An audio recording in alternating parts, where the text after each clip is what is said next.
I'm here to talk about why I ain't trying to go to church no more.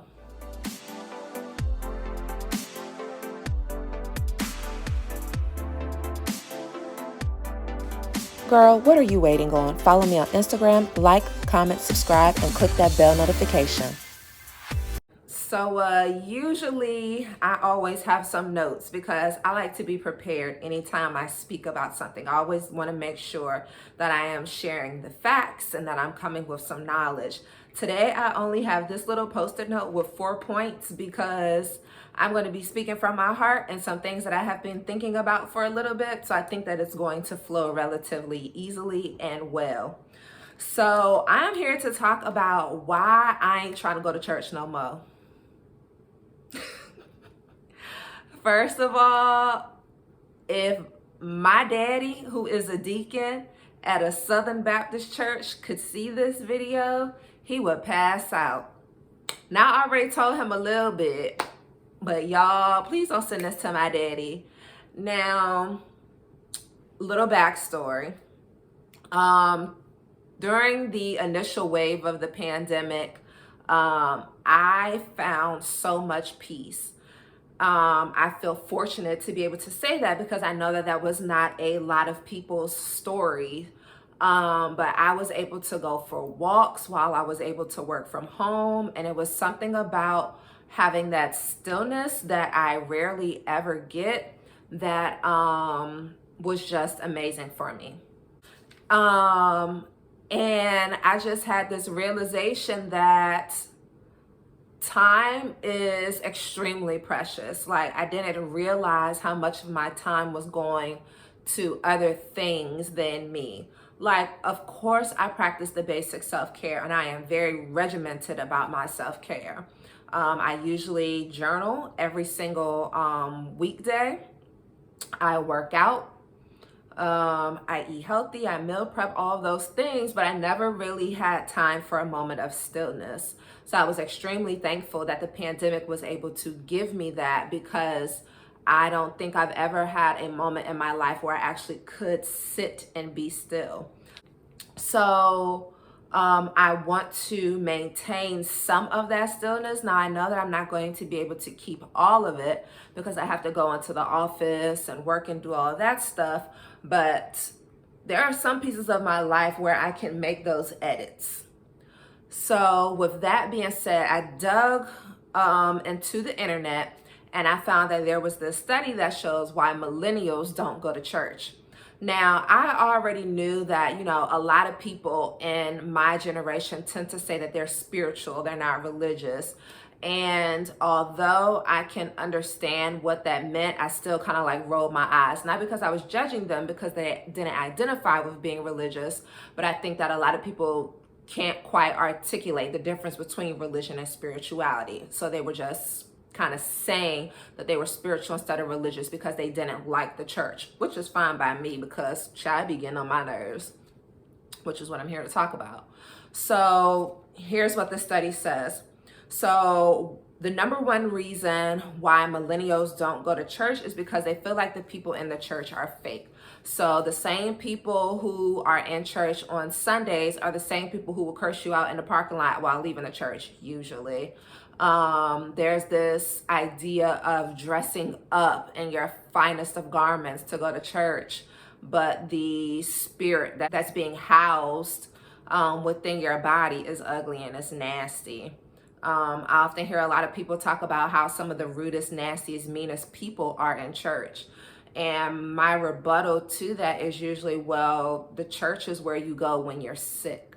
So like when you're spiritually, emotionally sick, like a lot of people go there. So the church is going to contain some of the sickest people there.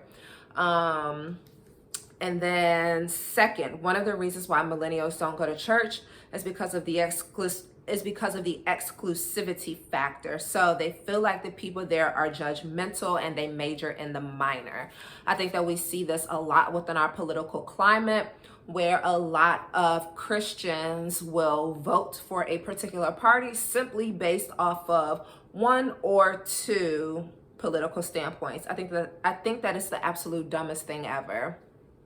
But when millennials see things like that, we like, like the issue don't even apply to you. And here you are focusing on that.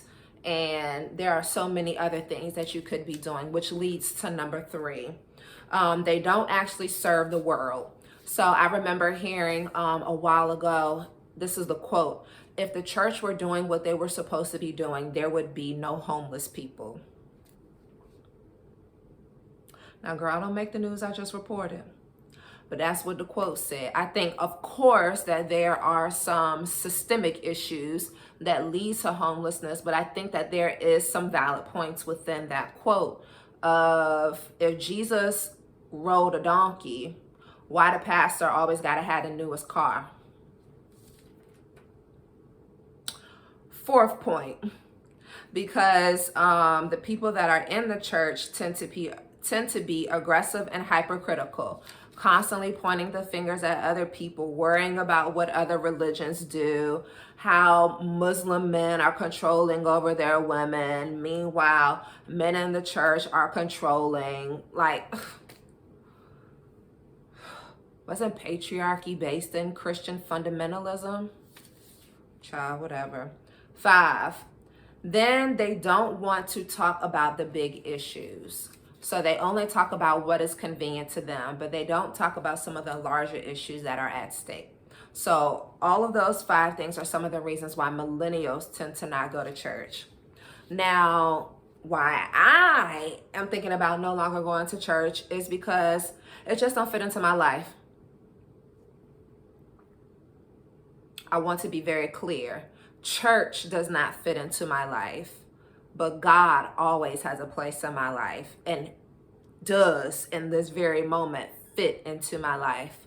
I have never liked the pomp and circumstance of church. I grew up in a Southern Black church where we would have a quarterly revival at our church, attend the revivals at other churches, go to the revivals that were out of state, have something called Holy Week, where you go to church for a whole week where multiple churches come, then go to Bible study every Wednesday, then go to Sunday. Oh, before we get to Sunday school, we had an early morning service, which was at like 7 a.m.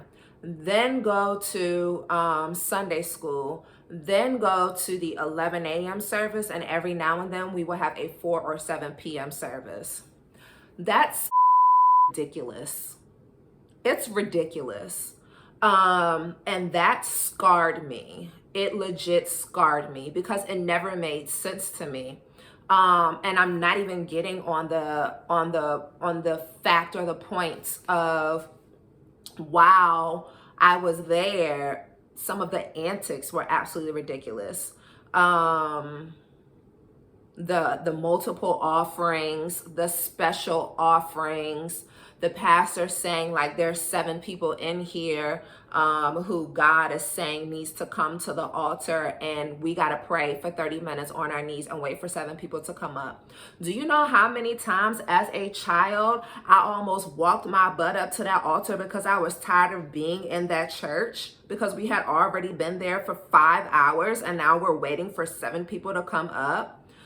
It was just ridiculous. So by the time I got to college, I was like, I don't want to go to church. Like I don't have to go to church anymore because I have had enough church in my life to last me for the rest of my life and probably everyone on this campus. Like, I did not want to go.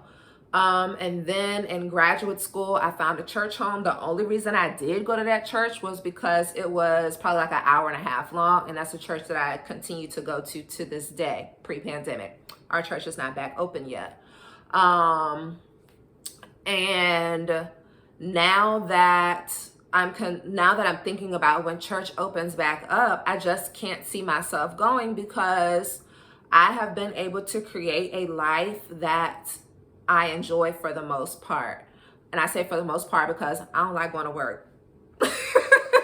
Like, I appreciate having a job, but I don't want to work 9 to 5. So when I think about like everything that I have to do around my work schedule, I don't want to have to fit something else in. My church is 25 minutes from my house. So on Sundays, I can chalk up my Sunday mornings being a wash and my early afternoons being a wash. I got to get up, get ready, go to church, sit through the men's choir that can't even really sing like that. Listen to the sermon. I hope that it's the pastor or the preacher that I like to hear. Try to figure out a way that it applies to me, because sometimes it's not really obvious how it applies, depending on who's preaching. And then come home. And I'm not even mentioning the fact that the majority of the time when I even go to church is just off of church guilt. It's just because it's been ingrained in me that it's something that I have to do. So when I don't do it, I feel guilty about it. So I'm comfortable with breaking that idea, that cognitive distortion that I have, because God will continue to love me even if I decide not to go to church. What I really enjoy is Bible study, and I don't go to Bible study at my church simply because it's 25 minutes away and I would have to sit in rush hour traffic. But there's this other Bible study that I was going to pre-pandemic, and then they stopped doing it in person, and I prefer it in person. Child, we would have homework. You got to read through all the scripture and answer the questions, and you would dig deep into it. I like learning. So like that was perfect for me. I would rather do Bible study than go to church on Sundays, because church on Sundays, or whatever your Sabbath is usually to bring in new believers. It's not teaching you much. That's why they have to have Sunday school and Bible study. I prefer the teachings. I want the applicable knowledge. So when it comes to me getting my word now, I like to watch Transformation Church, because I enjoy Pastor Michael Todd. He's always delivering a lesson via like a series.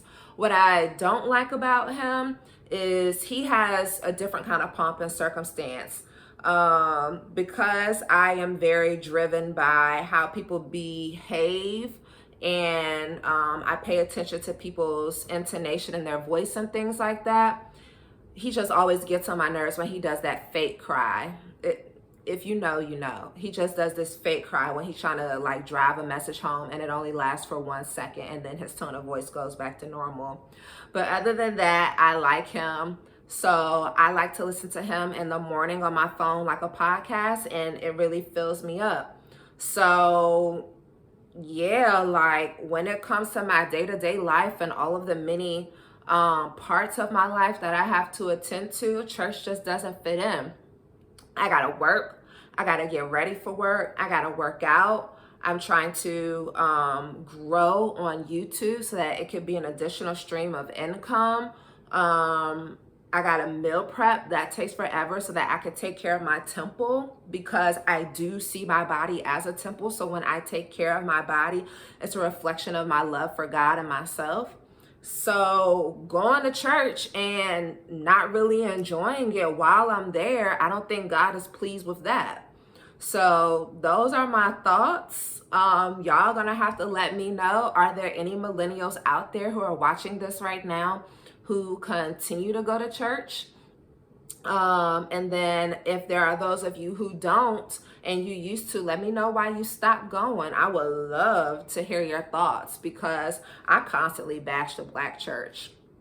That doesn't mean that I bash God, but I constantly bash the Black church, because I think that it doesn't prepare you for real life, doesn't allow you to be a critical thinker. That's just me. So yeah, that's all that I got. I'll catch y'all in the next video. Bye.